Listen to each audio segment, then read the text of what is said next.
Okay, so good afternoon, everyone. I hope the slides are visible and my voice is also clear to you all.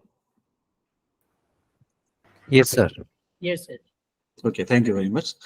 So, as I assume, this is the second day of your workshop. In the first day, you have seen some basics about the Python, which is very popular language these days, and it is used in the different domains for different purposes. But before going to in the deeper, you should know about the basic concept, basic syntaxes about the language, which is very, very important. Without that, we cannot even write a single line of the code.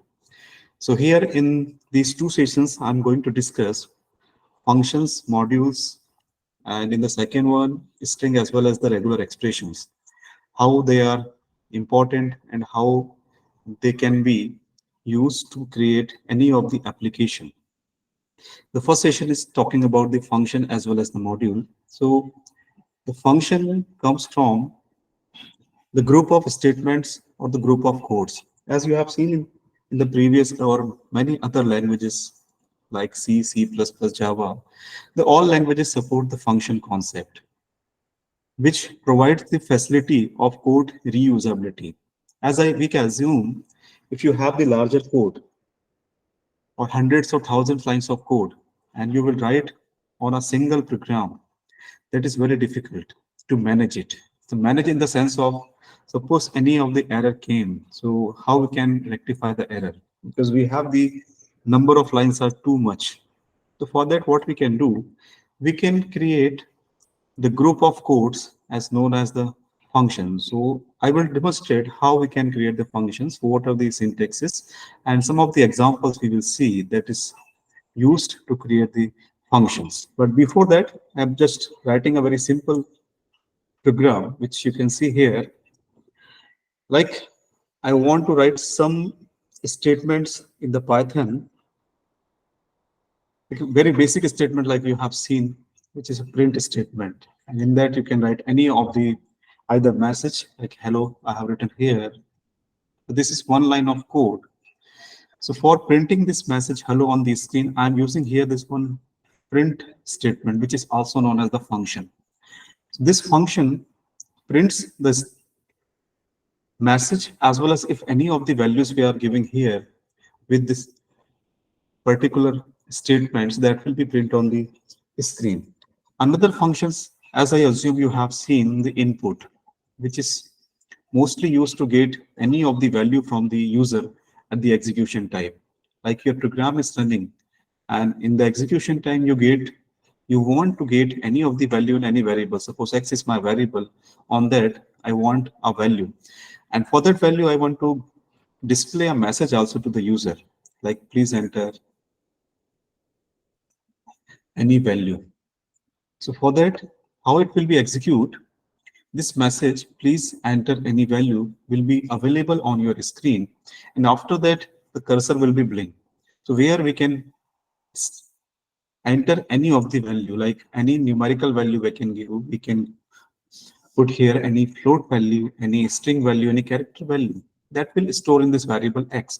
So again here, this input is considered as the function. So in these two lines of the code, I have used two different functions. One is the print, another one is the input. The functions are or can be defined in the different ways. The one is known as the built-in function. So built-in function, like you can see here, I've written an example around evaluation and the input print. So these functions are available inside the Python directories. When you install the Python on your system, so all these built-in functions are available there. They can be directly used. This is one way of using the function. Another type is known as the user-defined function. That function, you can define your own function based on your need. So here the need may be, we want to get some of the input, we want to perform some kind of operations, we want to perform some computation, and we want to give back the results to the calling place. So these all are possible in the user-defined function. So before that, we just want to know the definition of the function, or we can say why the functions are using. It is not compulsory to use the function. Even without the functions also, we can write the whole program. So how can do that? Like I have some lines of code, 3 lines of code I have written here. Again, the same line of code I've required. So again, I'm writing this 3 line of code multiple times. The code may be like the print statement here, again the print statement here, again the print statement here. So 3 line of code I have to use multiple times. It may be 10 times or 20 times. So what I do, I have to repeat the same statement multiple times. Like you can see here, 3 times, 3 lines here, 3 lines here, 3 lines here. So this block, or we can say this block number 1 is repeating 2 times, here again and here again. So the same piece of code I'm writing multiple times. So this is not good idea. What we can do, we can reuse it. So how? Like this block, if I writing only single time, and if I give any of the name to this block of codes like B1, so suppose B1 is considering this 3 line of code, and then when I write this B1, so this 3 lines will be executed. Again, if I write here the B1, again the same 3 lines will be executed. If I again write B1, these 3 lines will be executed. So in this example, you can see instead of writing 3 times the same code, I'm writing only a single time. And just I'm using that name of block. So here this name of block, we can consider as a function.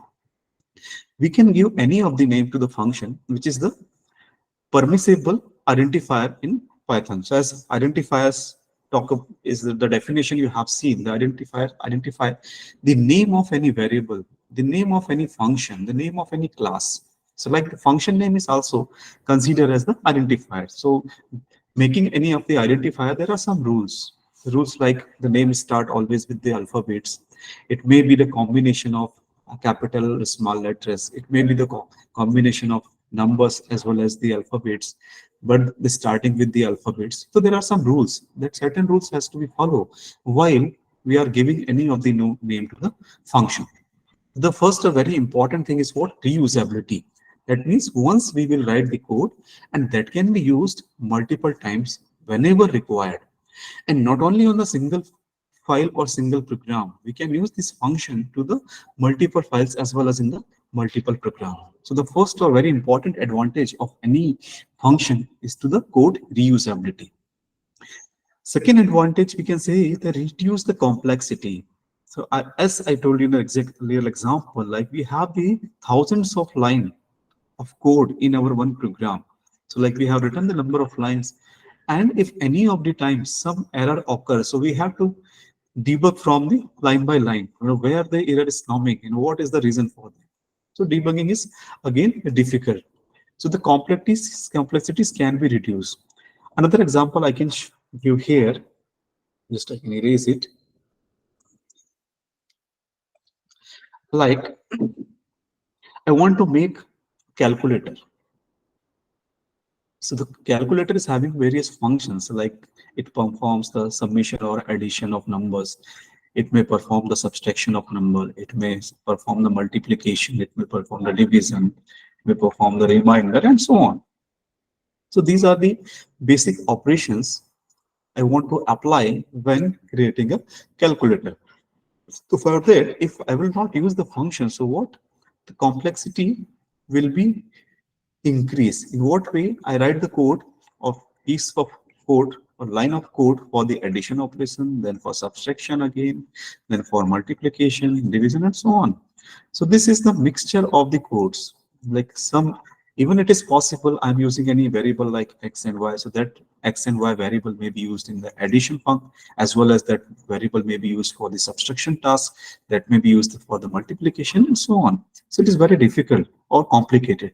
So what is the solution? Solution is the function. I will write one block of code for performing the addition. So in this block of code, I will write the lines only related to the addition operation. Then again, I will make the another block which contains the line of code for performing the subtraction and so on. So what are the benefits here? Benefits is like these particular lines are responsible for performing the addition operation. If during the execution any of the error occur with related to any of these operations, like error is coming for the multiplication, two operations are executing in a proper way, like addition is performed good, subtraction is also good, but some errors or some logics are not working in the multiplication. So what I have to do, I will move directly to the place where I have written the code regarding the multiplication operation. And I have to check only these piece of code, not the whole code. But if I will write all these statements or in the mixture way, so it is very difficulty to identify the errors. So that's why we can see here the reduced complexity as well as the easily maintain. So maintenance is also easier because the codes are bifurcated. Like some codes are related to some operation, another block of codes are related to some another operation, and so on. The next, it says the advantage like reduce chances of error due to rewriting. Because the code you are writing, the variable x may be used here, variable x may be used here, x may be used here. So here we are writing the same code multiple times. So for that, again, there are chances to occur the errors. So how we can reduce it? By using the functions. And it also increase the comprehensiveness. The comprehensiveness talk about the understanding. Like this function performs addition. This comment I have written here and the group of code written in the particular lines. Then again, the new block I have started here, this function performs subtraction. So now you can see here, the understanding or easily readable. Any user can see these of the code and easily understand this particular group of codes are related to addition operation. Similarly, this group of codes are related to the subtraction operation and so on. So there are various advantages. I have mentioned here the very less, but there are more advantages of using the function. So these functions, even till now, I have not written how we can define the functions in the Python. These all the benefits are with respect to the all the languages which provide the facility of the function. So functions provide the facility of code reusability. It reduces the complexity. It can be easily maintained. It can error handling is easier and increase the comprehensiveness. Again, we have seen two types of the functions are available, which is known as the built-in functions, which is available inside this languages and directly we can use. The example like round function we have seen, printf function we have seen, input function we have seen, and so on. The next function is known as the user-defined function according to the requirement. Like I have to make the calendar. For that, I have requirement of the addition, subtraction, multiplication, division, and reminder. The 5 function I have need. So I can write the code for these 5 user-defined function. That is our task. So in this session, we will see how we can create the user-defined function. So for Python or any of the language has their own syntaxes. Syntaxes is talking about the rules. We have to follow some of the built-in rules for writing any of the code in any of the languages. So Python is also follows like creating any function. There are some components. So components define the definition of the function.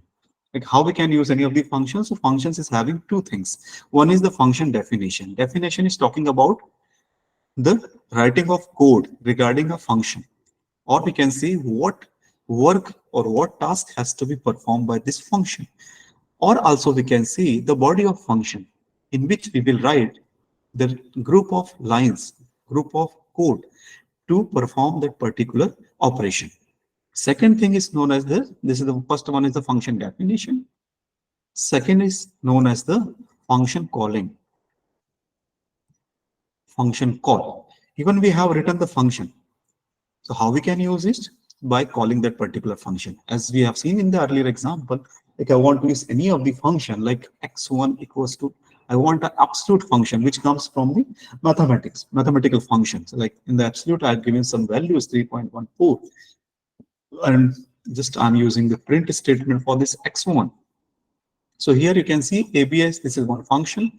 So I'm calling this function at this place. So when I call this function, it moves to the place where its definition is written or where its code is written.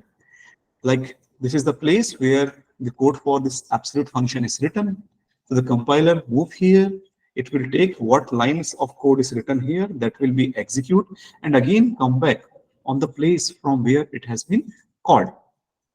And it was this one parameter, one argument is taken. When I call this absolute function, so minus 3.14, I have given. So when it is moving this place, also taking this minus 3.14 coming here. So at the place of the definition, minus 3.14 is also coming with that particular function. And after execution, it will go back and some of the values stored here. Like this absolute provide the value of absolute, negation will be removed here. So 3.14 will be there. And then I'm calling the next function, which is print. And in this print, again, I'm passing one argument. So somewhere the code is written for this print. So it will move here with this argument x1. So the x1 will be moved here and this print function will execute. So whatever the code is written inside that definition will be executed. So based on this example, we can see the components of the function. The first component is known as the function definition. Another component is known as the function calling or call of the function. So like the definition says, the function definition can appear at the beginning or end of the program file. Anywhere we can write it. It's not the compulsory rule either, but it is mostly written in the beginning or end of the files, by which we can easily understand we have created the function. But it's not the hard and fast rule. We can write any of the definition function inside the code also. So while we are going to write or define any of the Python function, we have to use the first keyword as def keyword, which talk to the definition is for a particular function. Then after the def keyword, this is fixed keyword we have to use. After that, this is the one identifier, or we can say the name of function. Any name we can give, which should be a valid identifier. So average in this case we have given, which is known as the function name. And after that, this inside the braces we will pass the parameters, or sometimes we known as the argument. So here the formal, we just forgot about it. In the next slide, we will discuss what is formal actual. So is in this example, like I've seen this x1 I am passing, some values I am passing. So that values has to be stored in somewhere. So where? So this total or this number, any of the arguments we can use here. Even without argument also we can write any function like def average. So this is the function definition I have written. And this definition closed by the colon. This is not the semicolon, this colon. So we have like any of the decision making statements we are using, either if you are using, after that we have to use the colon, or we are using, so we have to use the colon. So colon is basically used in the Python for terminating this particular definition. So we have given here the def keyword, then after the name of function, inside the parenthesis we can pass any number of arguments, like 2 arguments in this case we are passing. Even without argument also the function can be defined. And after colon, from this place we will write the line of code. Okay, so as this is indentation is very important in the Python, as in the basic you have seen. If you start line of code, like just I want to write here the print hello, so it will generate an error. Why? Because the function is starting at this place and the indentation is not given here. So what we have to do, we have to give the indentation in the print, or the next statement will start from this place. So that is the rule which we have to follow. Every language has certain rules. The Python is also here, which mostly focus about the indentation. So in this slide, what we have seen, how we can create or how we can define any of the function. So function can be defined by the def keyword. After that, we will write the valid identifier or function name and the parenthesis, and close by the colon. Inside that, if we wish, we can write any number of variables, arguments. Even I've just written here the total and num, no data type. As in the basics we have seen, the Python does not require any data types. Based on the values which we are passing, this automatically define what values are storing in the particular variable. So see, the first we have seen, then the function body. Function body is also the part of what? Function definition. So as we have written, define the work of the function. So how we can define this? Like here in this place. Def we have seen, average is the name of function. Then two arguments I'm taking here, total as well as the num, semicolon. And after this indentation, any number of lines we can write here. So function body, this is the, or block of code also we can say. Any terms we can use, block of codes or piece of codes, a group of codes, a group of statement, any word we can use. So here, two lines just I have written here. So it may be the multiple lines. And even if you do not want to return any values, this return is also not required here.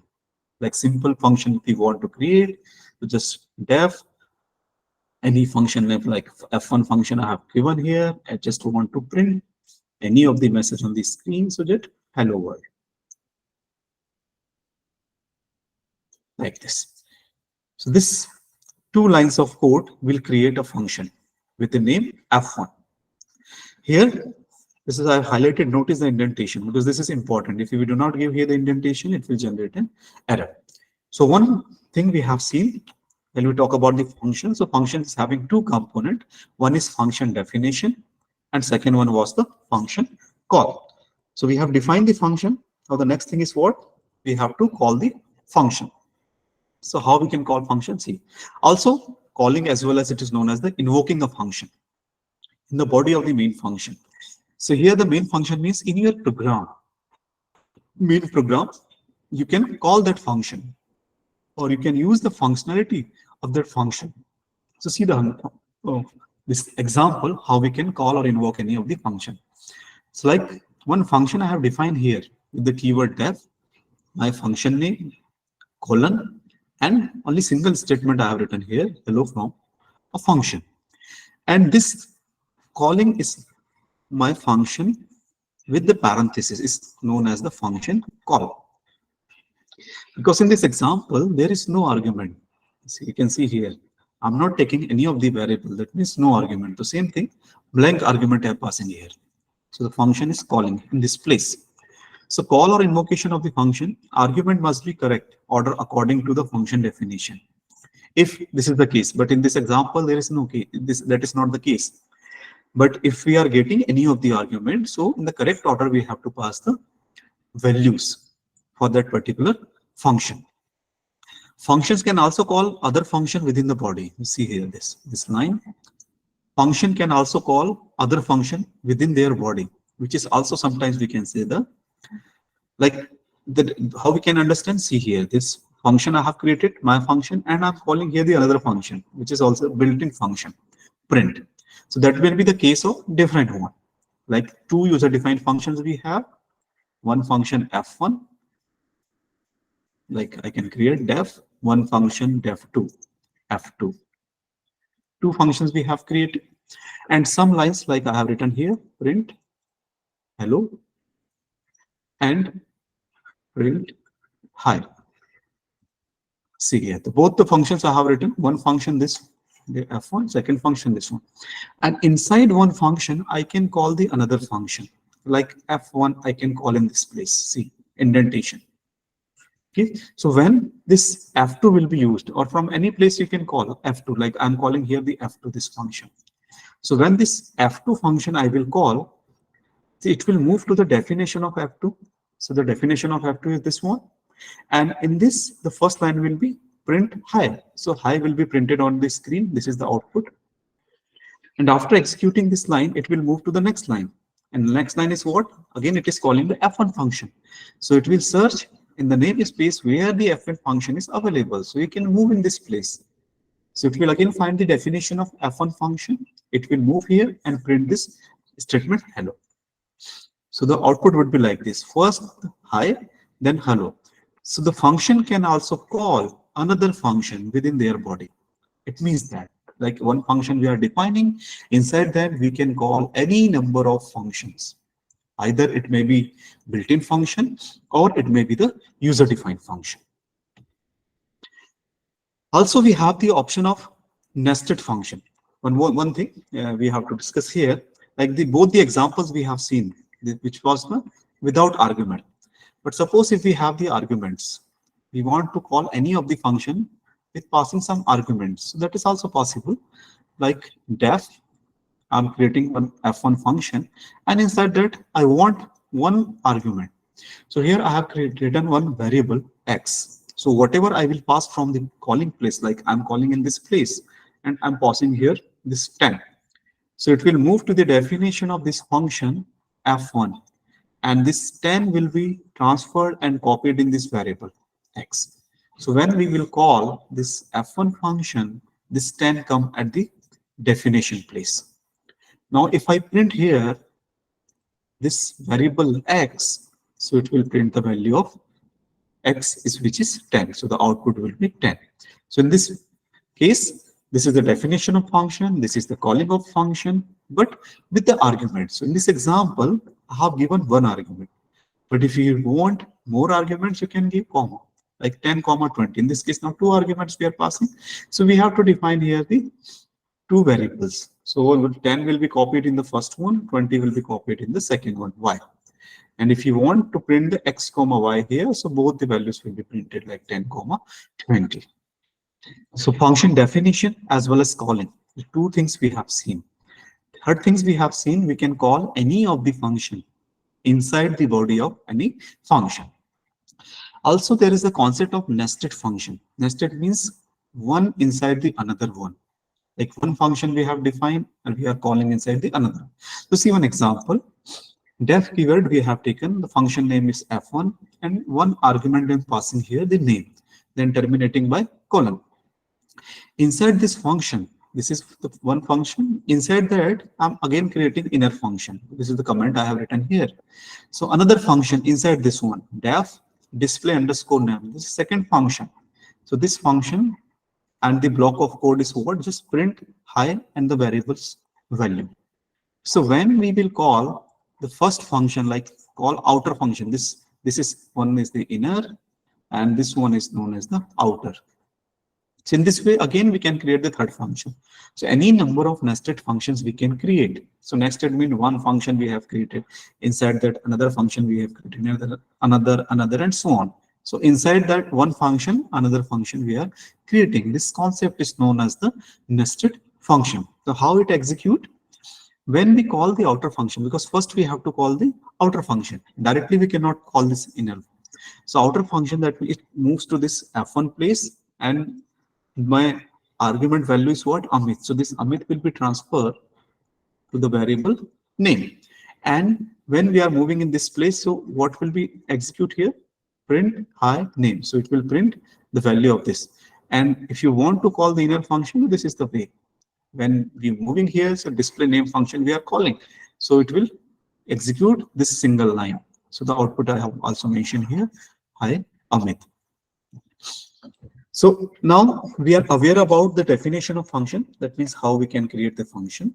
Or second thing we have seen, how we can call the function and what are the arguments. The arguments are the parameters or the values which we are passing from calling place, and if it is transferring and copying in the place of definition. So these arguments are sometimes known as the parameters, can be defined in two ways or have the two ways. One is the formal, second one is the actual. So definition in the Python is the parameter refer to the information passed to the function. When we are calling any function, so at that time we are passing some of the information. The information may be in the format of integer, it may be in the form of string, it may be any message, it may be the float value, any type of information we can pass. Even if you are aware about the list, which is having the group of statements or group of items, it may be in form of tuple, it may be in form of dictionary, anyone. Any data types we can pass as the information to the function. So the parameters are also known as argument. The parameters can be divided in two ways. One is known as the formal, another one is the actual. So what is the formal, what is the actual? So while we are defining any function, that means we are writing the definition for a particular function. So here you can see the def keyword we have written. The sum is the function name. And inside that, these two parameters I'm using, one is A and B. These are known as the formal parameters. And these formal parameter, we can apply any of the work or any of the code for these particular variables. In the above code, the A and B are acting as the formal parameters, while the actual parameters are from the place of call, like this function. How I can call this? Sum. And inside that, either we can pass any of the variables. Suppose I have the values in x and y. So x equals to, I have taken like int and input, enter a number like this. If this is my first line of code, so it will read a value from the user. That value will be stored in variable y, another y, same code I am writing for this one. So one value I have stored in variable x, another value I have stored in variable y, and I'm calling this function sum, x comma y. So this x and y is known as the actual parameters. Why? Because they are containing the actual values. When the function is called, so it will move to the definition place. In the definition place, the value of x is copied to the A. The value of y is copied to B. So this x and y are now copied in these temporary variables A and B, which is known as the formal parameters. So that's the definite difference between actual as well as formal parameters. The formal parameters are considered those parameters which are defined in the function definition. And the actual parameters are those whose are used or passed through the calling place. So here I'm passing the variables value. Also, I can write like this 10 comma 20. So again, I'm calling the same function sum. So here the 10 will be copied in variable A, 20 will be copied in variable B. So here this 10 and 20 is known as the actual parameters. And these actual parameters also have some of the properties, or we can say these are defined in the different categories. So what are the categories? Like these are the actual parameters or actual arguments categories, which is known as the default argument, keyword argument, required argument, variable length. So we will see one by one what are these all actual arguments. You see here, let's say the default arguments. Sometimes what happen, we have created some function like def f1 and x and some line of codes I have written here. And when I'm calling this function, so I forgot to mention, I forgot to pass any value from this place. That means the actual parameters I'm not passing here. But in the definition, I have written one formal parameter. So in this case, what will happen? This code will generate an error.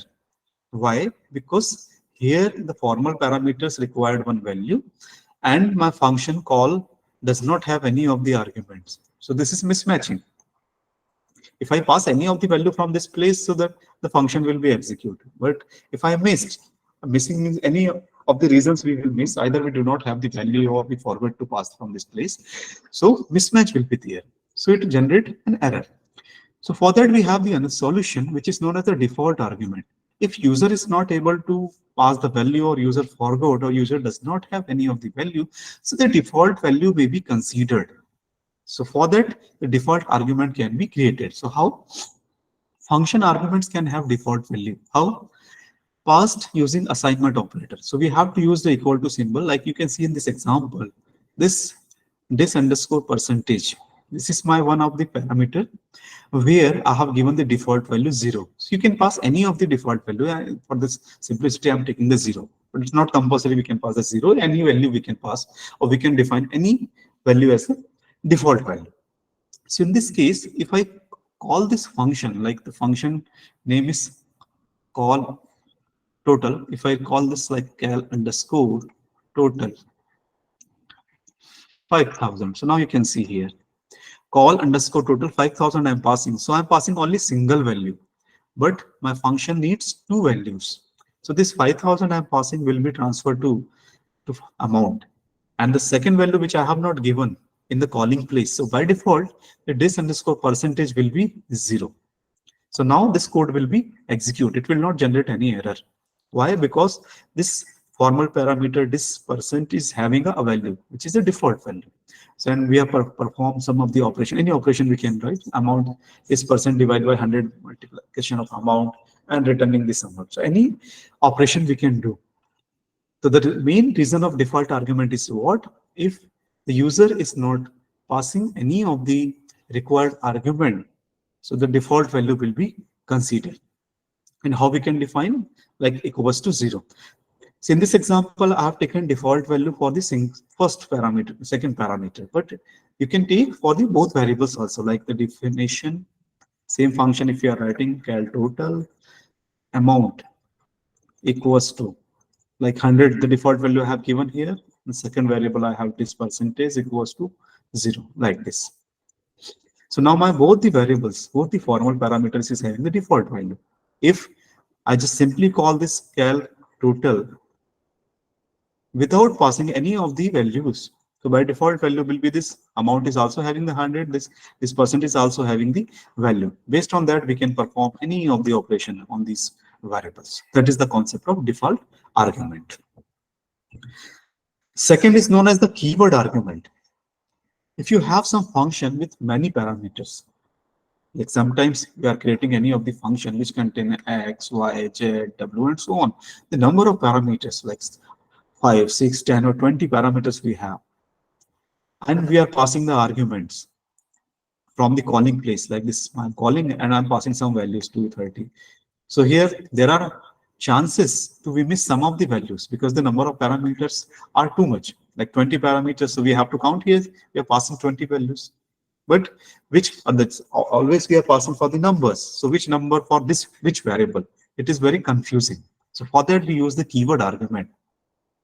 So you can see the definition. We have some argument, some function with many parameters, and you want to specify only some parameters.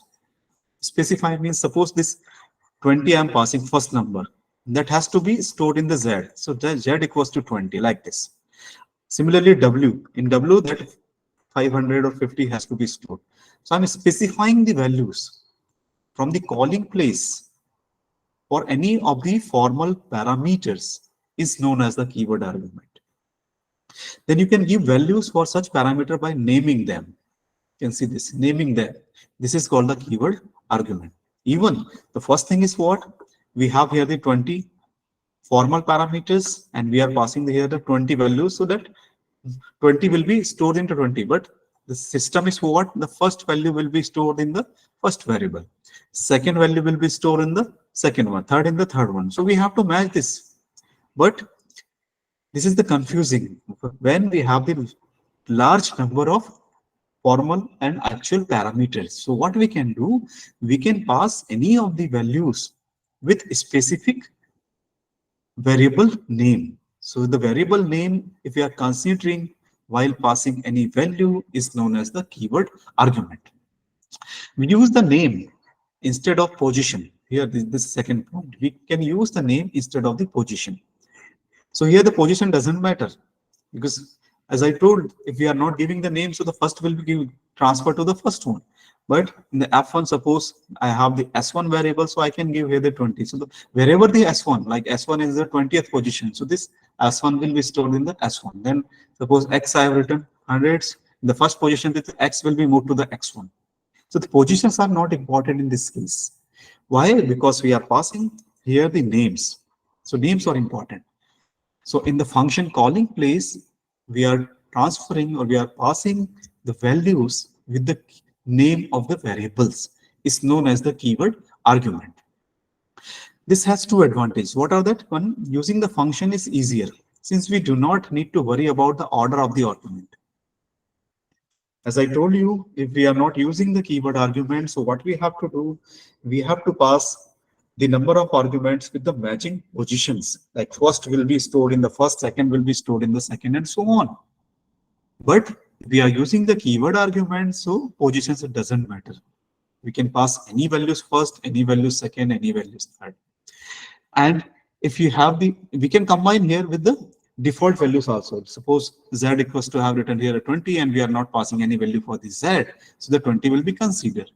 Or suppose you are passing z equals to 500, so now this 500 will be considered, not the 20. Second is what we can give values to only those parameters which we want, provided that the order, other parameters, we have default arguments. Like default, suppose we have given all the default values and only 2 or 3 variables we want to pass the values, so we can do that. So this is the benefit. So these keyword arguments are mostly used while we have the larger amount of arguments, like 10 or 20 arguments we have. So we can consider here the keyword arguments. So what are the benefits? As we have seen, it is easier to manage because the order do not need to remember the order of the particular arguments. And second thing is what? We can pass only specific values or specific parameters. The remaining will be considered as the default values. Like you say, one example here, we have created one file, function key.python. The function definition we have created, fu and function c, and three formal parameters we have taken like a, b, and c. So in the case b, the default value is 5. In c, default value is 10. And one line of a statement I've written here, the print a is, this is the default string value. As it is, it will be printed. After that, this variable name. So variable name is whatever the value this a contain, that will be printed here. After comma, again, this is the default message or string, it will be printed. Then this is the one variable b, formal parameter b, and this message after this thing. Okay, so we have three variables. All the three values we are printing here. Now see the calling, function call. First, I'm calling this function func. The function name is with the 3 and 7. So 3 and 7, only two values I'm passing, but my formal parameters are 3. Okay, so in this case, the first one will be a, second one will be 7, and the third one, because we have not passed here, so we have not passed, so it will consider the default one. So see the first one, the output, this first line of the output. A is what? 3, which we have passed from here. B is what? 7, which we have passed as the second actual argument from this place. And the C is what? 10. So how the 10 is coming? This is from the default value, which we have assigned earlier.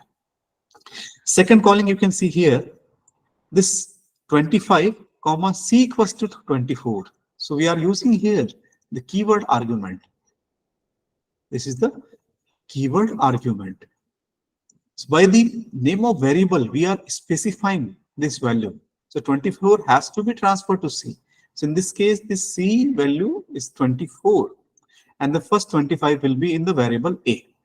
Okay, so this 25 will be moved to the variable A, and C is 24, and we are not passing in this case B. So the default value will be used. You see the second line of output. A is what? 25. B is what? 5, which is coming from the default one. And the C, by the keyword argument we have specified. So 24 will be there. The last calling, another one example we have taken here, function is C equals to 50, A equals to 100. Now see here, the thing is what? Order. I have changed the order here. First, I'm transferring value C equals to 50 for variable A. And the C equals to 50 and A equals to 100. So order I have changed. So in this case, the C will be 50 and A equals to 100. And I have again not passed for B, so the B will be default one. That will be 5. So see the output. A is 100. We have specified by the keyword argument. B is 5. We have not passed some from here, so it is coming from the default one. And C is what? 50. Again, we have specified the C equals to 50 from keyword argument. So this example shows how the keyword arguments can be used. So this is for what? We are in the place of what? Actual arguments. Okay, it's just we can see again this one. Actual arguments can be defined in these 5 ways. The first one was a default, as we have seen. In the formal arguments, we can give the default values. The keyword arguments plays important role, which is for what? Actual arguments. Now the next one is the required. So how the required is important. Required arguments are the argument passed to the function in a correct positional order. Now see, if we do not having the facility or we are not considering keyword argument as well as the default argument. So on that case, we have to pass all the values. Like suppose I have created one function 1, and x comma y comma z, 3 values I'm taking here, some group of codes I have here, and function 1. And so in this case, no default value, and 10, 20, suppose in this case I have written. So no default value as well as no keyword argument is here. So in this case, this first 10 will be transferred to X, 20 will be transferred to Y, and 30 will be transferred to Z. So here again, the order is important. If I write 20 first 10 letters and I am assuming this 20 will be transferred to Y, that is not possible. Okay. Argument passed to a function correct positional order. Positions also matter. Here the number of arguments in the function call should match exactly with the function definition. If I write here like this, function 1, 10, comma 20, just two arguments are passing from this place. But in the definition, I need three. So it will generate error. One argument is less. Okay, because 10 will be transferred to X, 20 will be transferred to Y. And what about the Z? Because there is no default argument. Okay, so in this case, the error will be generated. So exactly the same matching is required in the definition as well as the calling. So I've taken one example to call the function print me. This is one function I have created in the next slice. You should definitely need to pass one argument. Otherwise, it would generate a syntax error. How? You can see here. The function definition we have written here, def keyword. My function name is print me, and one argument formal parameter is mentioned here, which is str. Any variable name of variable we can take here, and I'm printing it. So see here, when I'm calling this function, just I have written print me without passing any of the argument in this function. So it will generate error. Why? Because one formal parameter we have mentioned here, and we are not passing anything here. So that is the compulsion. So how three things we have seen. One is the default argument we can use. Either we can use the keyword, and this is one required parameter. So in the case of required parameter, the total number of arguments in the formal as well as in the actual parameter should be matched. And second thing, the positions are also important. It means if 2x, y, z, w3 is there, so 3 in the same order we have to pass from the calling place. One more thing, one more part is known as the variable length argument. The variable length, that means we do not know the number of argument length, like x, how many values I want to store in this x. Suppose there is one list which contains the multiple items and I want to pass that. So how we can do that? So that is also possible in the function. You may need to process a function for more arguments than you specified while defining the function. For example, I have defined a function x, def function f, and some lines of code I have written here.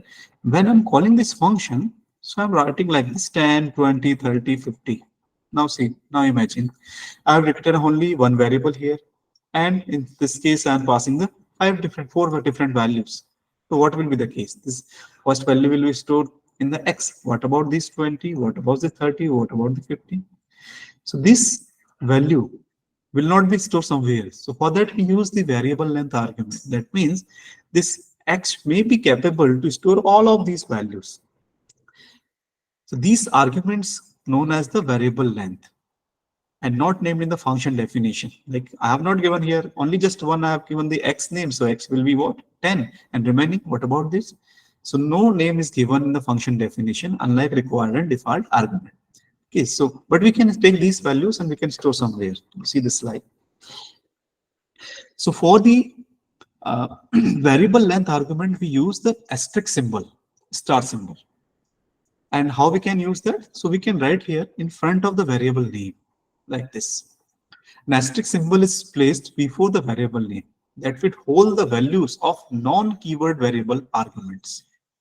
See here, if we are passing in this example, like these three values I am passing. So if x is my default first variable and comma star y if I write, so this y variable can hold all these three values. Or if simply I can write star x without using the y. So this now x is able to store all the four values. So that is the concept. If we put asterisk symbol in front of any formal parameter name, that variable are able to store multiple values. So see, this tuple remain empty if no additional argument are specified during the function call. So that there is two cases. One is what? One first case we have seen this. Another case is like definition function one star x. I have written here, and I'm calling from this place, and no argument I'm passing. Now this may be possible because in this case we are passing the four values. So all the four values are stored in this variable x. But second scenario is what? We are not passing any single value. So in this case, it will not generate any error, but this will be the empty. It will not hold any of the value. So that is the meaning of this line. Remain empty if no additional arguments are specified during the function call. So see the example. We have defined here the function print info and two arguments. First argument arg1 and second one is this is my variable length argument. So what is that? Print output is. First time we are calling this, see, you can see from this place, we are calling print info. So first time we are calling output is, only single value we are passing here. Okay, the single value passing, that means this 10 will be stored in arg1 and variable tuple, this will be empty as per the second line. If we are not passing any additional arguments, so it will be empty. So these two lines are we are executing. Print output is print argument 1. So you can see output is like this. Output is, and after that only single argument is printed here. Now in the second case, you can see we are passing three different values, 70, 60, and 50. So what will happen here? We have used here one loop for these additional values. If we are passing, so these values will be stored in what? This variable. Okay, so variable in this variable tuple, this variable, this is the syntax of our for loop. So in variable in, then variable tuple colon, and we are printing this value. So each and every value which is available inside this, they all will be printed here. Okay, so this my variable is printing what? 70, 60, and 50. So in this case, all the values can be printed if we are using this kind of syntax. Again, one more example we have taken here for the variable length argument. So you can see here, I have defined one function, which is the name is my minimum value I am trying to get from this function. And the variable name is star args. Any variable name we can take. How we are using it? This is just see this line. Print my minimum function name is this. This is a function name. And after that, I'm passing 3 to 5 values. This all the 5 values will be stored in this one variable, like args. This holds all these values 4, 5, 6, 7, and 2. All values are available inside this variable now. And what logic we have taken here? Result, one variable I have taken, and on that we are storing the args 0. So now this is considered as the list, where the indexing start from the 0, 1, 2, 3, 4. These are the indexing in the list. So 0th place, the 4 is stored. So this 4 will be present in variable result. Now for num, one temporary variable I have taken num in this args. So each one of these arguments, first this, then this will be coming and checking with this number, right? So in the num, first time the 4 value will come here. If num, that is 4, is less than result, again we stored in the result 4. So 4 less than 4, this is the false, because equal to symbol is not there, so this case is false. So if num is less than 4, this is the false. So in this case, this will not be executed. So again, it will move to the second round of iteration. So where the arguments value will be changed. Now it is 5. So for num, sorry, num is 5 in argument. If num, that is 5, less than 4. So again, condition is 5 less than 4 is condition false. So nothing will be, this line will not be executed. It will move to the next iteration. It gets the 6. Now my num is what? 6 is less than 4. Again, this is false. So this line will not be executed. It will move to the next one. Then 7. 7 less than 4. Again, the loop is, this line will not execute. Then move to the next iteration. It will 2. So now the num value is what? 2. 2 is less than result 4. The condition is true now. So in this case, this line will be executed. So what is that? Num is containing 2. So result is what? 2. And all the values are already completed. So my this list is empty. So the loop is also completed. After completion of the loop, it will return one value. This function will return one value, which is the what? Result. So this result will be came back where? And this print function will execute it. So output of this program will be 2. Okay, so this is giving me what? The minimum value among the passing arguments. And for that, what I'm doing, I'm using the variable length argument. It means any number of argument we can pass during the function call and can be stored or can be held in a particular variable. And we can perform any of the tasks. In this example, we have taken the minimum value among all available numbers. Keyword only parameters. If we want to specify certain keyword parameters to be available as keyword only and not as positional argument, then they can be declared after a stated parameters. So how? You can see here. In this example, this initial 5, this total function I have written, initial is, this is the default value, and star numbers. So this is what? This is what? Argument length. And what we are doing, counting, count equals to initial, the first time it will be 5. Then for number in the numbers, whatever the numbers we are passing from this place, you can see here, total, sorry, 10, 1, and this one. So all the values 10, 1, 6, 3. So these values will be transferred in the number. And the vegetable we have defined here with 50. So this 50 is what? This is the keyword only. So this value will be stored in this particular variable. So in this case, this 10 plus 1, 2, 3, we are getting from the variable number, which is the argument length, and we are counting in this variable. And again, we are adding this vegetable value and returning the count. So the output is what? 66. When first time this function is called, so it will give the 66. In the second time, what is that? Total 10, same value we are passing. Only this keyword only value we are not passing. Vegetable 50. So what is that? It will generating total missing one required keyword only argument vegetables, because we have not passed this.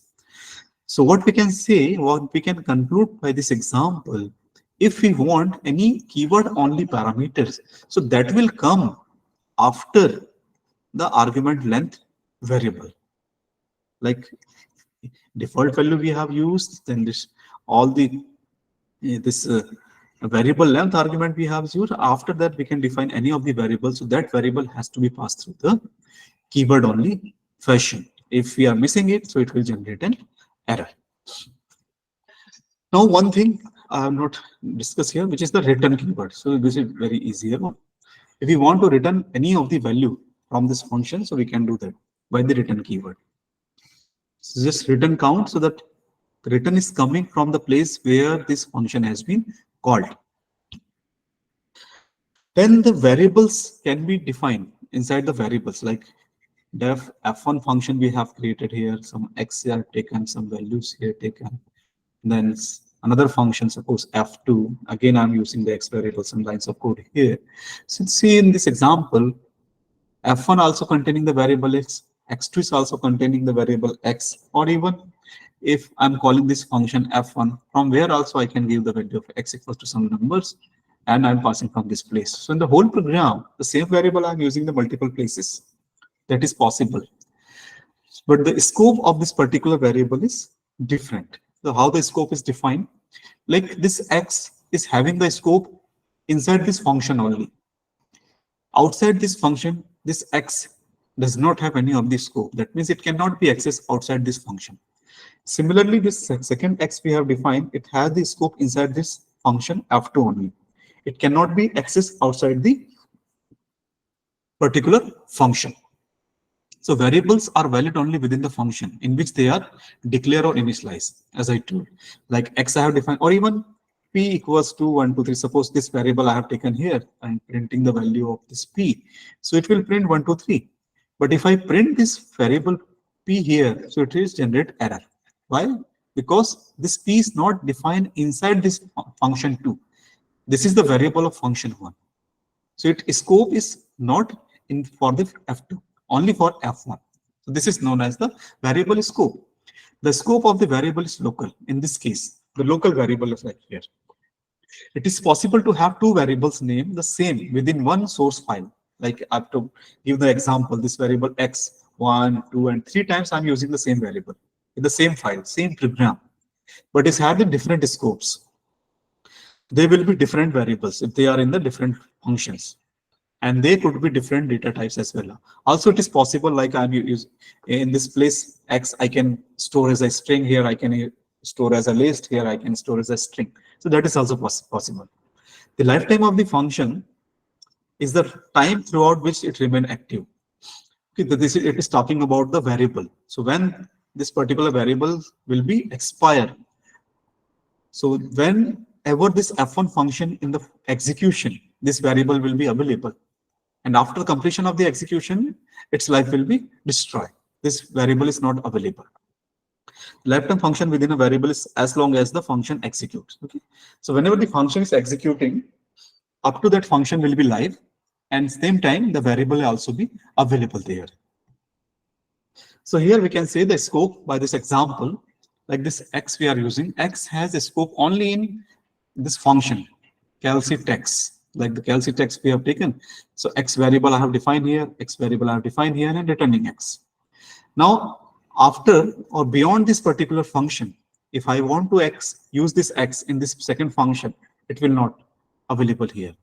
Similarly, the variable subtotal we have taken here, it has the scope inside this block only, this function only.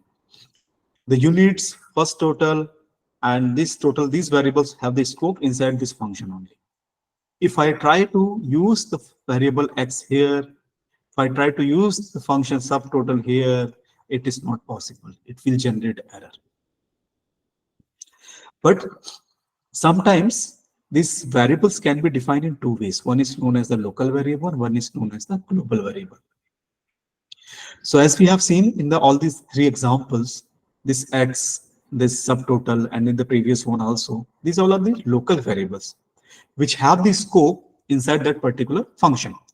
But if we want a particular variable which have the scope in whole program, so we can create that variable as a global variable. So how we can create? For that we have to use the global keyword, global x. Now this x can be accessed here, this x can be accessed here, this can be accessed here, and it has the same value. Suppose x I have taken here, x equals to, I have 100, and I'm printing here this x, so it will give the value 100. Again, I'm printing the value of x here, it will give the 100. Why? Because it is the global. The variables can be declared in two different ways. One is local as well as the global. The scope of the local variable inside a block of code or a function only, but the global variable is having the scope in all the file. Then return keyword. Yes, return. If after execution of the function, we want to get something from that particular function. So for that, we use the return. Some function don't have any parameters or any return values. Such function are just simple displaying them. But the return keyword can return any of the values. So like you see here, the def keyword, the function name I have mentioned here, the square, one formal parameter is x, then after colon, x into x. So one option is what? If I just want to print here, so I will write here the print x into x. So it will print the square of that particular variable. But I do not want to print in this particular place. I want to perform the square x into x and want to return to some different place from where it has been called. So for that, we will write the return keyword.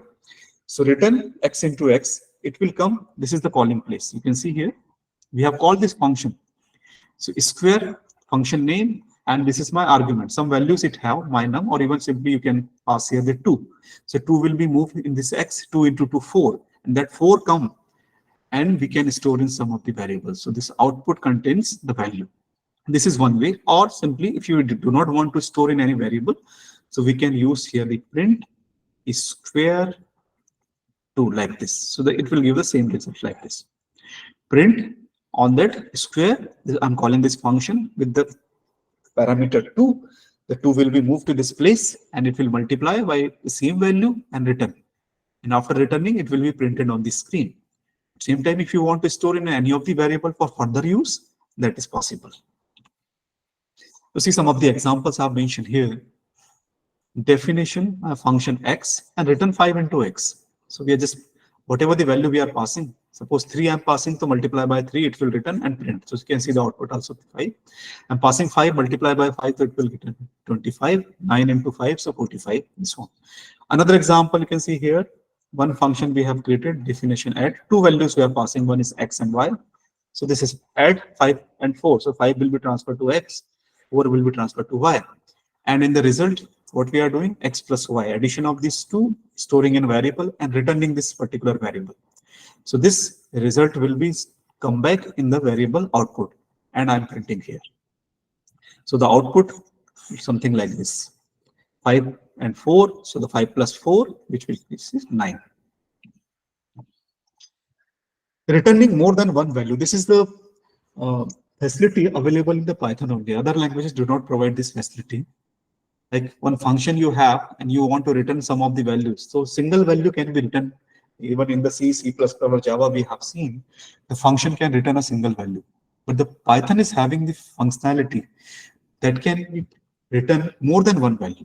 So how it is possible? To see one example, I have defined here one function, def multiply or multiple, whatever the names we can say. One variable I have taken operation, which is in which some one string I have stored. The total is like 5 plus 10. And what I am returning here, C. Instead of single variable, I am returning two variables. In the earlier example, just we have seen like df f1 and return something. You can return anything from here, like return hello. So this hello, single value we are returning in the example. But here I am returning two values. One is operation and second is total. So when we are returning two values, so again we require two variables to store that. So when we call this multiple function, so this 3 lines will be executed and this operation as well as total will be written. So this operation will be stored in this first one, total will be stored in second one. Even we can use the xy variable, name may be changed. So this first value is storing in one variable, this is storing in the second variable. Now we can print this, so operation as well as total my variables to sum 15, you can see. So two values I am returning in this example.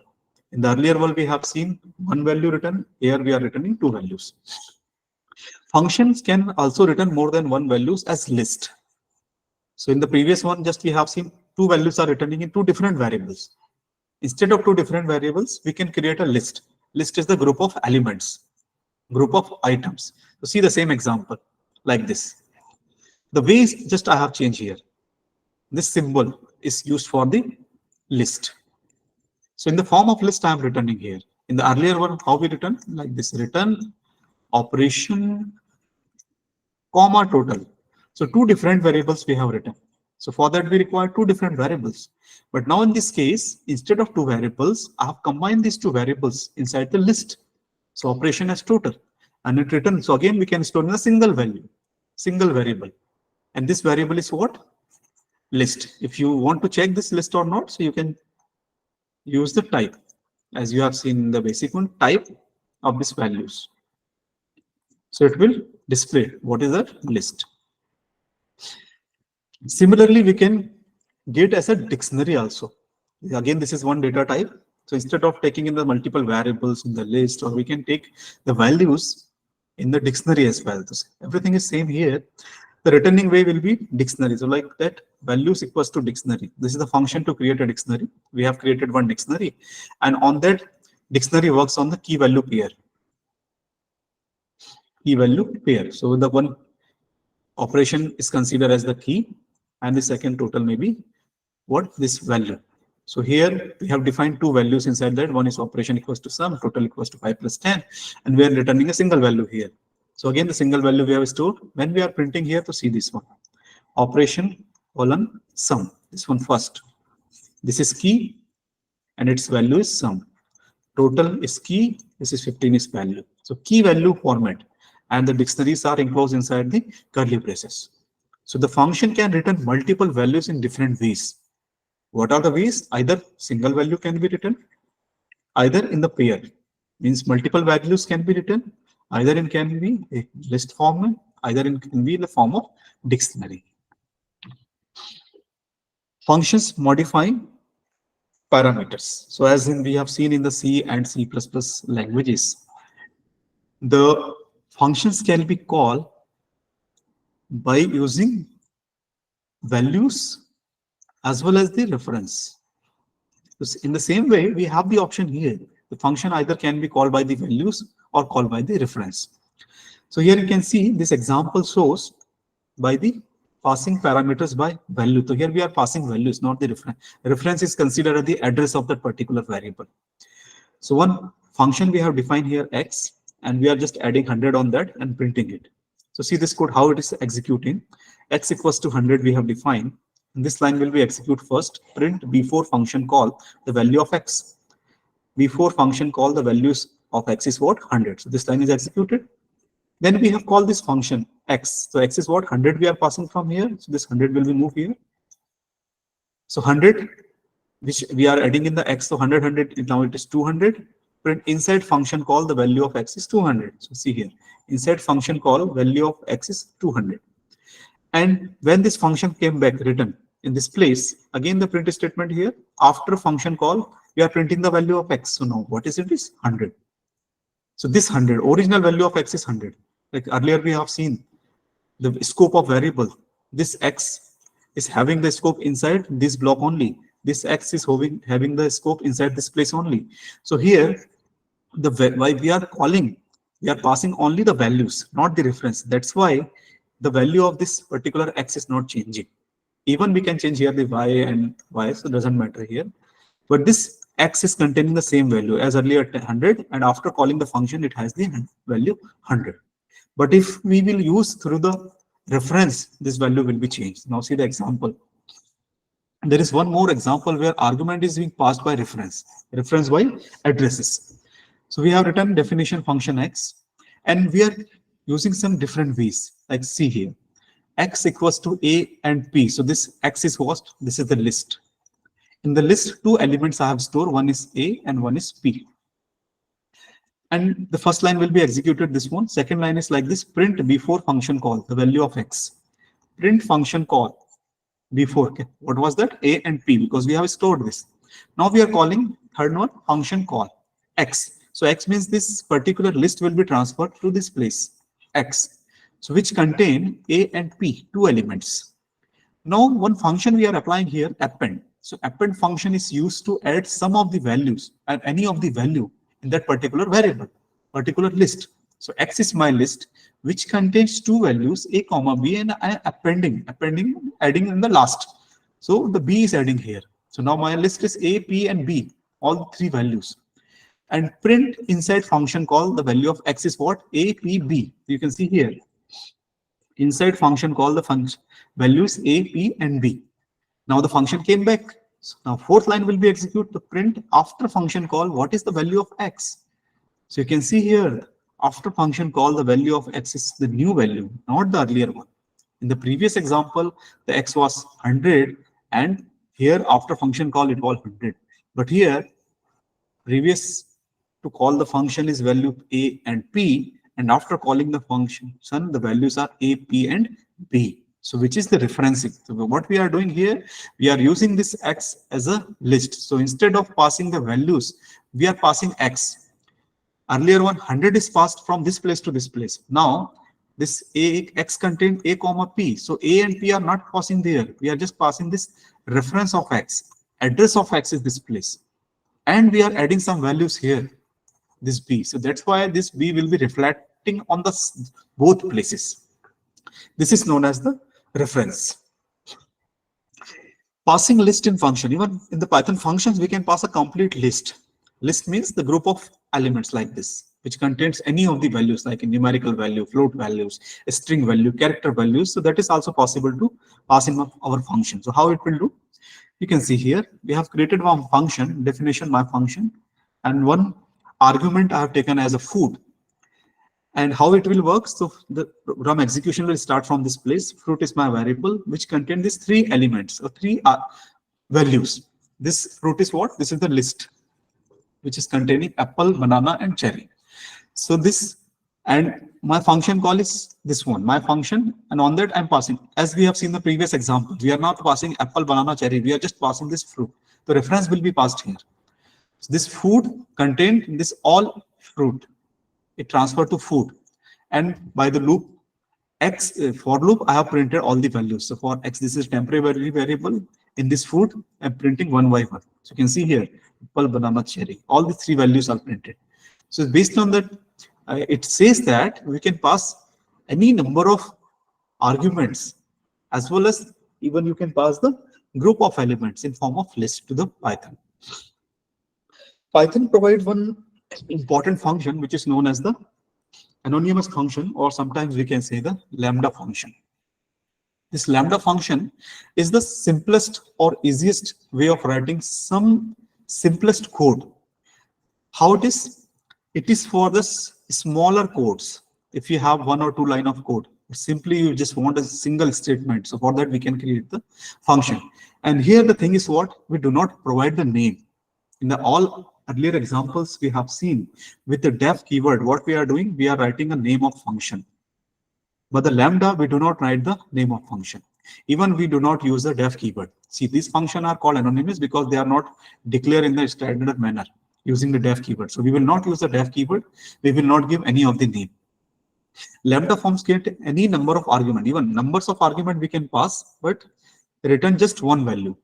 As the function, earlier examples we have seen function can return one value, two value, multiple values as a dictionary and a list. But the lambda function can return only a single value in the form of expression. They cannot contain commands or multiple expression. Multiple expressions like line of codes. This is not possible in the lambda.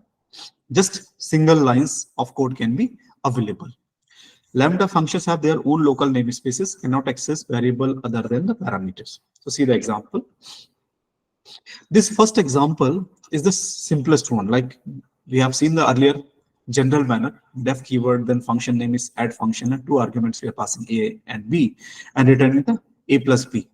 So if we want to write this code in the lambda one, so you can see how we can write. This is one variable, not the function name. Add function name, any name we can give, and just we have to use here the lambda keyword and number of arguments. Any number of arguments we can pass. So in this case, two arguments are passing A comma B, and after colon keyword, we have to write the expression. Expression means the task which we want to perform by this particular function. And how we can call this? So just by the name of this particular object variable. Add function if you write it. And two arguments I'm passing here, hello world. So first one is A argument, second one is B argument, and it will add. So hello world it will print. One more example we can see here, like sum is one variable I have taken, the lambda keyword, and the two arguments, arg1, arg2, and the addition of these two.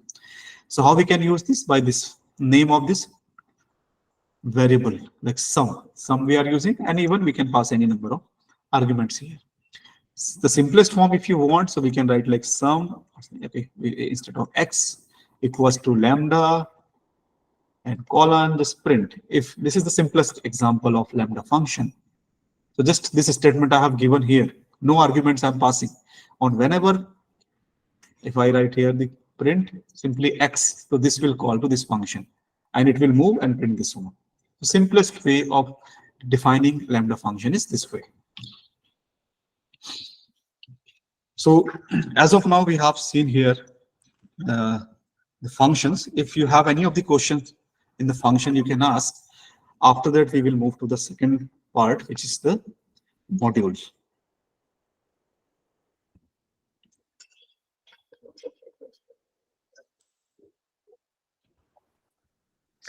Does a def function necessarily have to be accompanied by call function?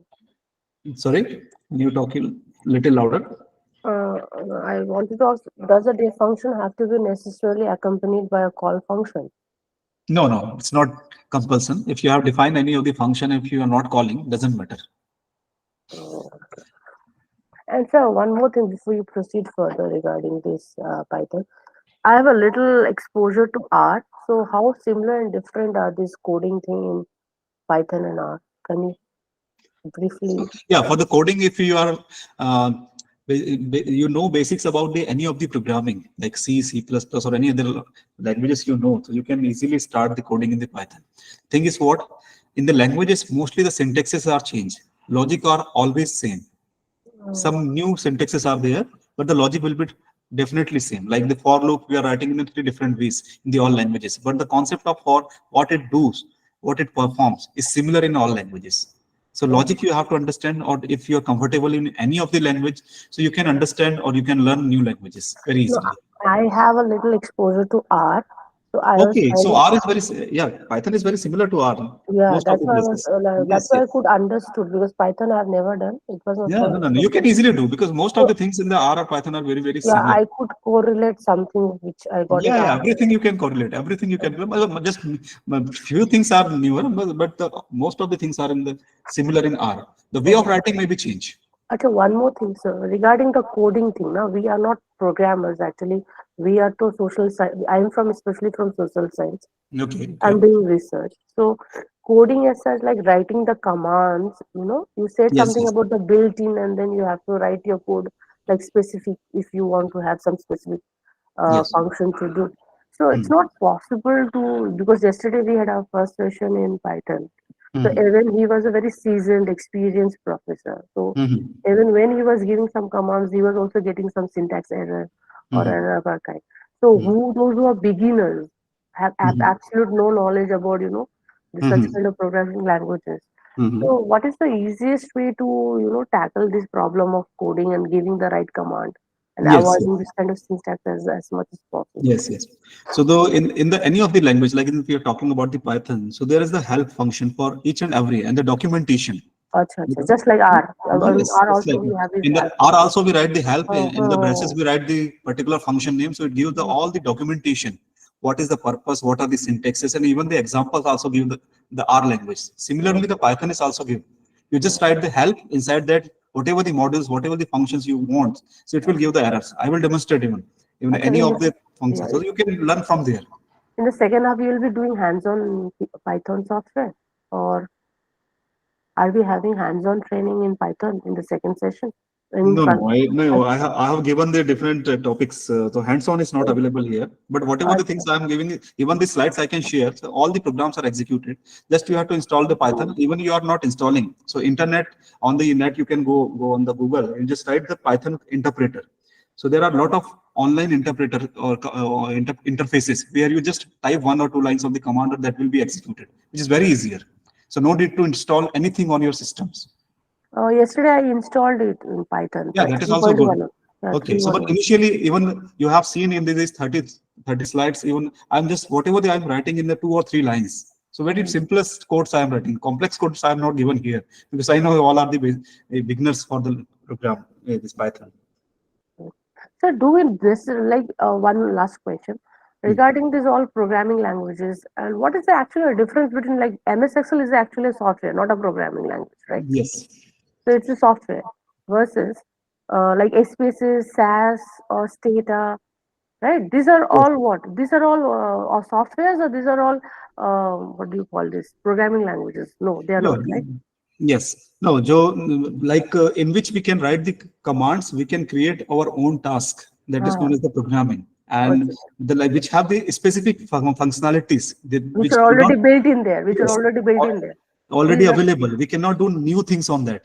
these are called Okay. softwares like Yes, they have SAS, this option. SPSS, Yes, yes. Stata, They have the specific. Excel. Just you have to click on that. Just you Yeah, have to yeah. use Just that. you need to import data and put it in the Yes, function. yes, Click.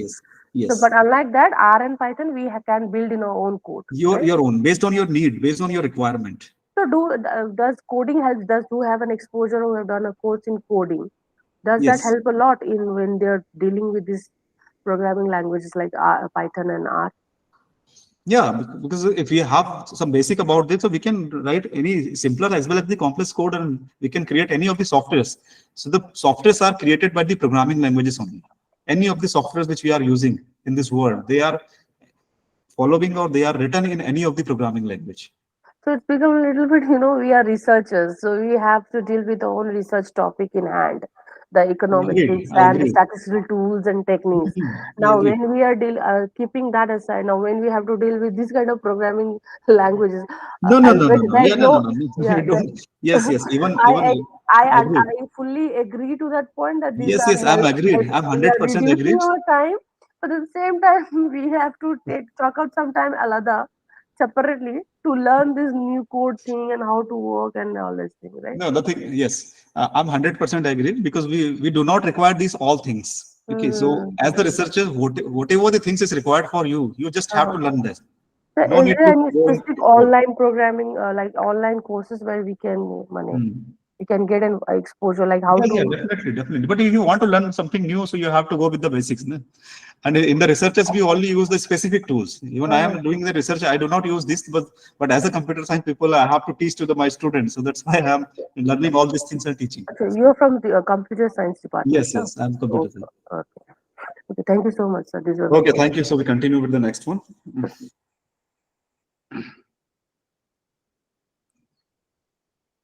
Okay, so the next topic is the module. So as we have seen the functions, so what we can do, like function we have created, f1 function, f2 function, and so on. And these functions just we are using in the same file in the same code. Like this is my file one, and the extension of this particular Python file is .py. So in this case, I have created two f1 and f2 functions, and I'm using here. I'm calling these functions here like f1 and f2. And suppose I close this file, or I shut down my computer, and tomorrow I came and this file is not available here. And I again need this function. So what I have to do? Again, I have to write this. Okay, so for that, there is functionality of the modules. We can write the code, we can write some functions, we can write some statements in a particular file, and that file can be used in the different programs, different files. In the C++, we can say it as a header file. If we talk about the R, so we write there the imports, packages. Import, after that we write the package name. In the Java also we use the package. So different languages having the different terms. So inside any of the .py file, we can write the number of statements, and that statement can be used in the same program as well as in the next one. So this concept is known as the module here. So see, the definition of module is a file which contains a Python definition as well as the statement. Definition means any function, any statement we can write, like suppose any variable I have defined, suppose pi I have defined 3.14. And whenever I'm using this module, so that always it will give the value of pi is 3.14. The file name should be suffixed with the .py extension. And when we create any of the modules, so by default, some of the attributes are available in that module. So one of the attribute is known as the name, which identify the name of that particular module. A module allows you to logically organize your Python code, grouping related code into a module, make code easier to understand and use.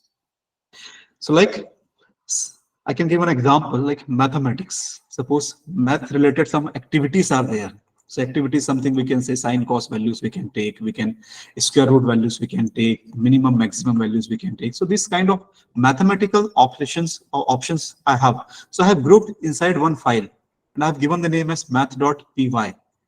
So this math.py or this math is considered as a module. And I have written the code for these all functions. And in the next program, I can call this math.py file as a module. I will import it like this statement. Import, then after the name of module, any number of modules we can import together. So now just I have to use this function because the code is written inside this file. So for making the simplicity or making the program simple, we use the module concept. The module can contain executable statement as well as the function definition. As we have seen, either we can write the statement, either we can write the function, or any type of codes we can write inside the module. It may contain definition and various statements. It may contain the function, class, variables, global variables, and any loops, any type of code we can write, and the extension should be .py. Now, how we can use this?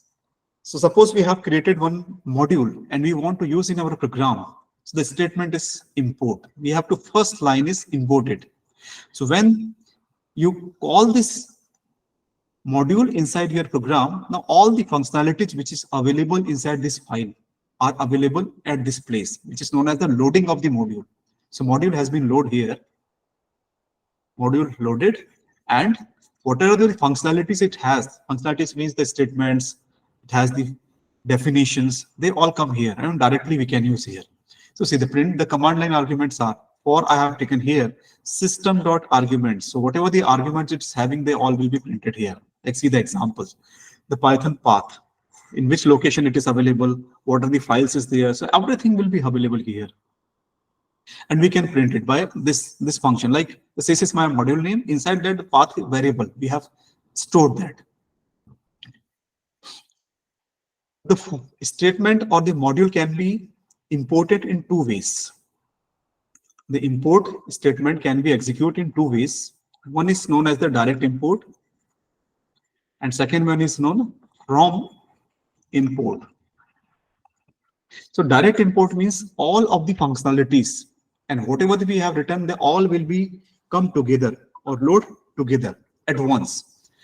But if we want to import a specific functionality, specific functions, specific attributes, so for that we have the option from. The Python's from statement lets you import specific attributes from a module into the current namespace. The namespace means the group of the variables, the group of the functions, or the local space where we are writing the program.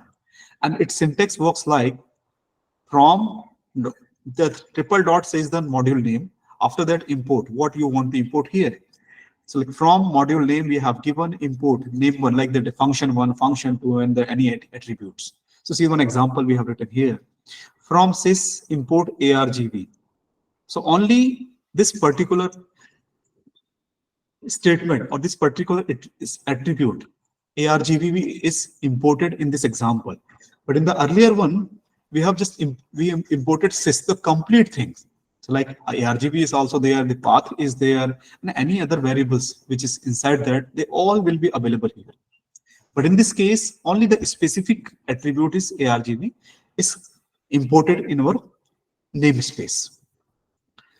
Imports happens only once. Sometimes what happens, we will write the multiple times the import statements. So you can write any number of type import statement, but it will load only once.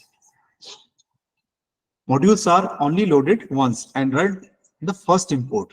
So how? Like import simple. Simple is the name of any module. The first import loads and run the file code. Like suppose we have written inside that hello, only a simple one line. Like I have created one simple .py file and just written there print hello. So this one line of code I have written inside that. So whenever I will import it and execute, so automatically this line will be executed and print the hello. Now in this case, simple dot spam. This spam is the one attribute, like one variable it may be, like spam equals to 1. Some values we have assigned here. So the second line of code. Simple dot spam equals to 2. So what we are doing here, we are trying to change the attributes value in the module. So that is also possible. If you want to change, so the latest value 2 will be stored here. Now again, we are importing it and we are getting this. So this code, whatever the value is available here, that will be available. Making our own module. So just we have seen the system as well as this was the system module or inbuilt module. We can create our own module. So how we'll do that? It's like this right hand side, we have created here the module. The file name is mymodule.py. This is the module which we have created. And inside that one function we have defined, as we have seen the function in the earlier examples. So def keyword we have used. Say hi, this is the name of function. Inside the parenthesis, we are not getting any of the arguments and colon, and just we have printed this line. Hi, this is my module speaking. And this attribute, by default, attributes are there, like we have seen the name. This is the 2 underscores, then the version equals to 0.1. We can assign any of the value here, even the name. This is by default, the name came. So whatever the name module is having, that will be stored there. And we have saved this file by mymodule.py on the same location. And This after creating module, we have to use it. So how we can use it? So this is the second file we are creating here. See here, the file name is changed, my module demo.py. What we are doing, the first line, import module. So the name is my module. We are importing here, and we are calling the function. Say hi function name. So by calling this my module dot say hi, when we call this particular function, it will move here and it will execute this line. So the output is like you can see, hi, this is my module speaking this one. And after that, again, one more attribute I'm using. The first, this message will print like version. So version we have printed, comma, my module, this is the name, dot underscore underscore version, which we have defined here in 0.1. So the second attribute is there, which is printing here 0.1. So one module we have created, user-defined module, and we are using that module in our program. Another example we can say, like module1.py, any name we can give here. So on that, just we have written function def addition value and two arguments we are passing, it will return the addition. Another function we have defined here for the subtraction, and it is returning the x minus y value. To call these function, like two functions is available inside this module, add value and sub value specified in this module file. We must include this module in our main program file. So how we'll do that? See here. Okay. So when my file is there, so we will write like import and the name of module, module 1. This is the first line. And if I want to use this add value function, so for that I will write print module 1 dot add value, and inside that two values we have to pass for the x and y. So these two values 10 and 20 will become here in x and y, and it return the x plus y. So this line will print the output 30. Similarly, if you want to execute the second function sub underscore y, so again we have to call it here. The property name, as one property we have seen the version, similarly the name property is there. Every module has a name and statement in the module. You can find out the name of this module. This is handled by the particular situation of figuring out the module is being run standalone or being imported. So how we can do that? If name equals to main, the main name is for the program which we are executing from any place. It had the name. If it is equal to, so this line will be executed as the second line. So in this case, if we are executing from the same file, so this first line, this program is being run by itself will be executed. Another level, see the example, file1.py we have created here. Definition of one function we have defined. Inside that first print statement, second print statement, and the same code we are copied from the previous slide. If name equals to main, from that means the main, it is executing by the main program. So it will execute this line as this one. And this is function calling. Up to here, the one program.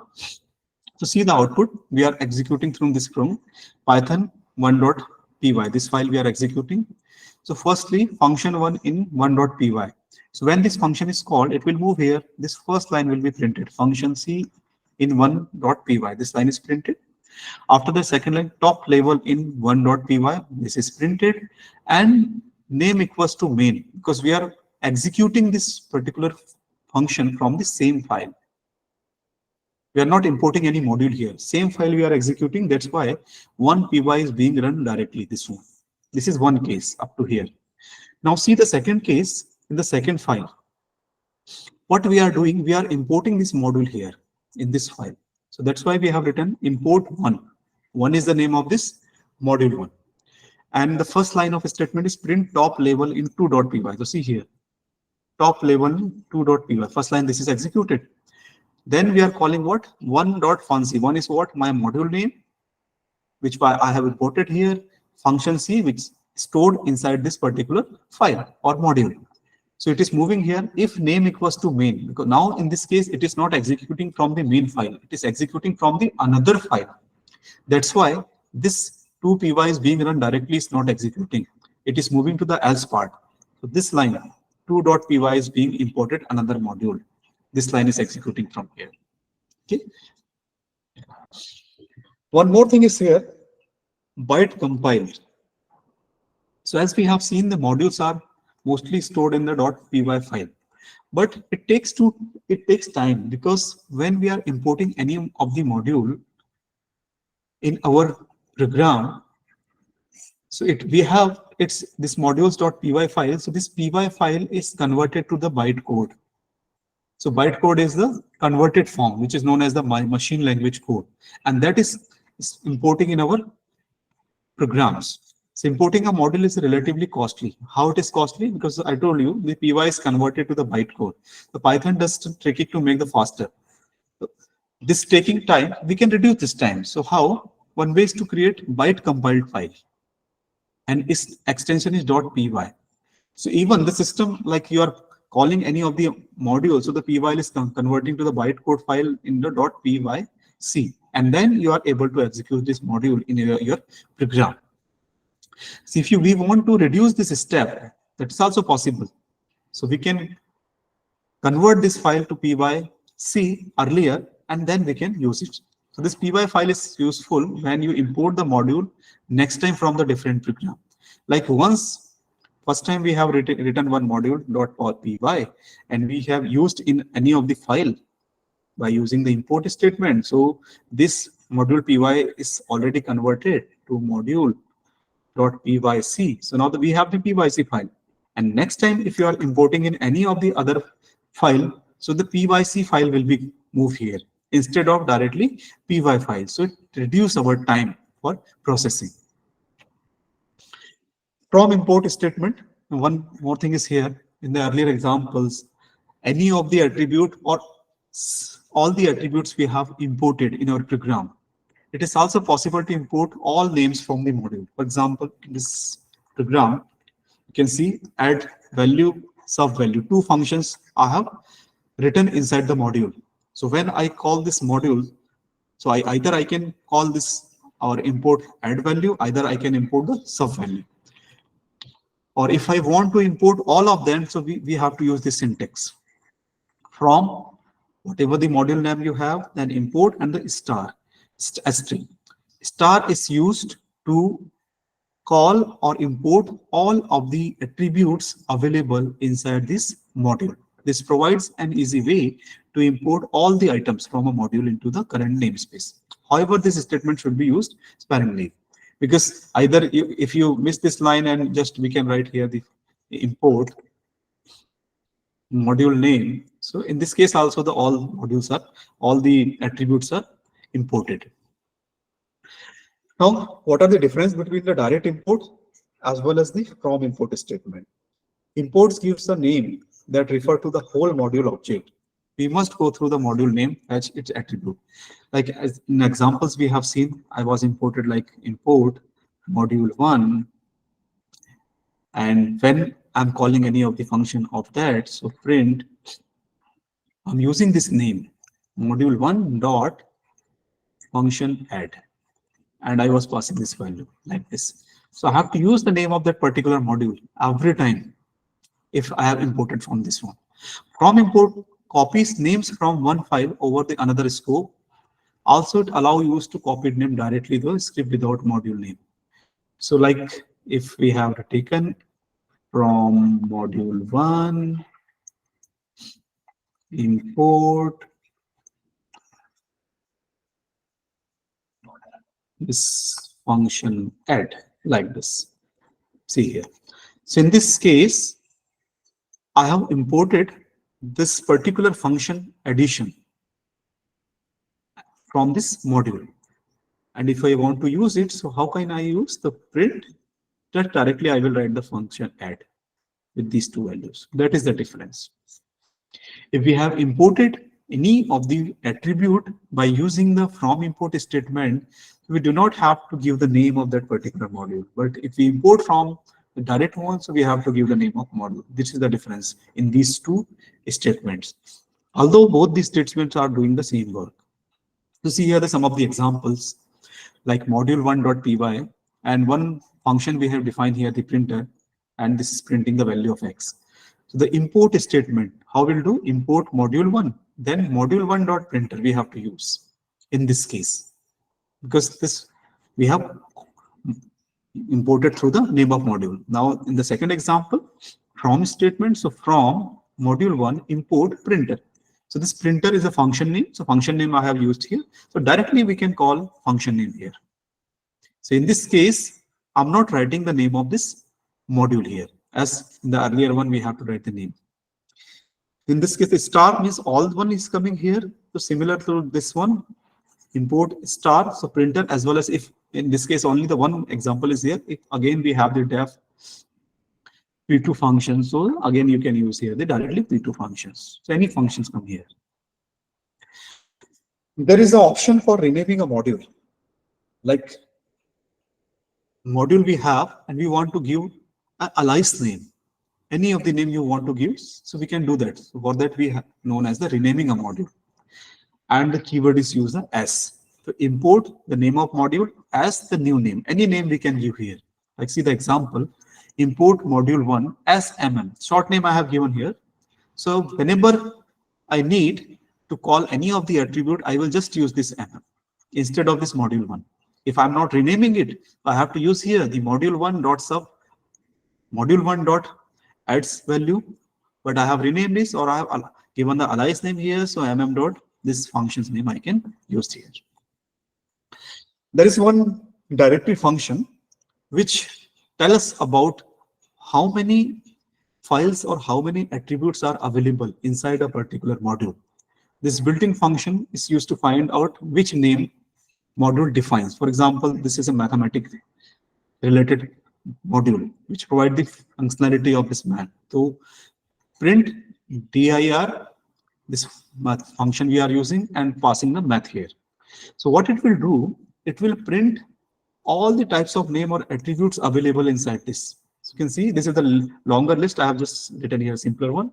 So whatever the attribute written inside this, like it has the sign, it has the cos, it has the tangent, it has the square root, it has the power, anything, everything will be available here.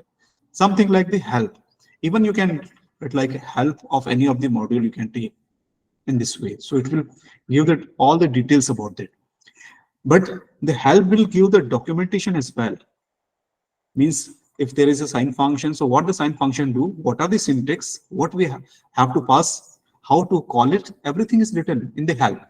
But in the directory function, only it will give the names, like some names, you can see how name is not defined here. So we will just give what are the names is given here. So it will give the name of attributes.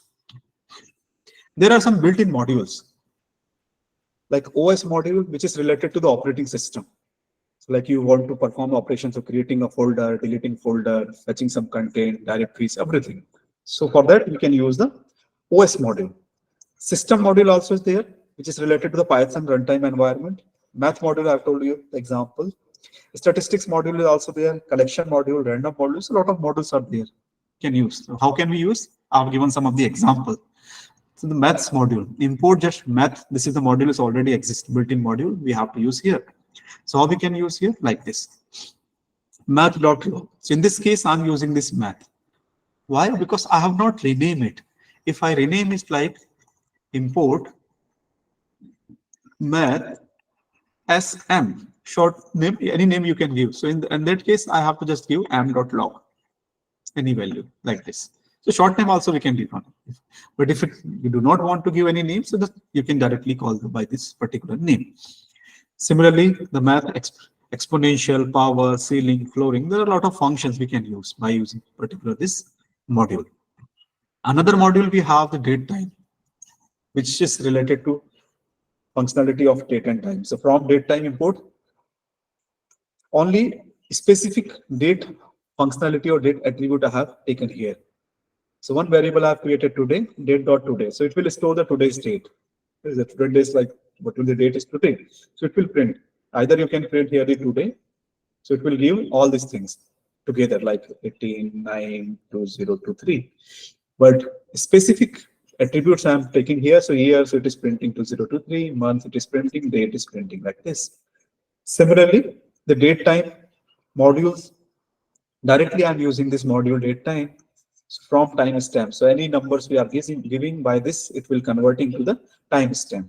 So how the timestamp like this, date, time, whatever it is, all the things are coming in this one.